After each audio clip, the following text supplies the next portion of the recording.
স্মরণ করেন সেই সময়ের কথা যখন একটা মুসলিম যুবতীর উপর চোখ তুলে তাকানোর অধিকার কারো ছিল না, এই ক্ষমতা কারো ছিল না।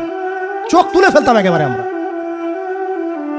ঘরের ভিতরে যদি বাহির থেকে কেউ তাকাতো অন্যায়ভাবে চোখ উপড়ায় ফেলতাম আমরা। একটা মুসলিম রমণীর সম্ভ্রমহানি করা হয়েছিল এই সাবকন্টিনেন্টে, এই সিন্ধুতে, মনে আছে আপনাদের? তার সম্ভ্রমের জন্যে, তার সম্ভ্রম বাঁচানোর জন্যে পুরা মোহাম্মদ বিন কাসিমের জাইশ আসছে। আমি কি চিন্তা করতে পারছি আমরা কোন জায়গায় ছিলাম? আজকে আপনি দেখলেন রেলে একটা মেয়ে যাচ্ছে ইন্ডিয়াতে, তার নিকাব খুলে ফেলা হলে কেউ কিছু করতে পারলো না। ওরা জোরে জোরে বলছে বল বল জয় শ্রীরাম বল, তারপর ছাড়বে না, আউযুবিল্লাহি মিন যালিক। বল জয় শ্রীরাম, তারপর ছাড়বো তোকে। বল মোদিজি কি জয়, তারপর ছাড়বো তোকে।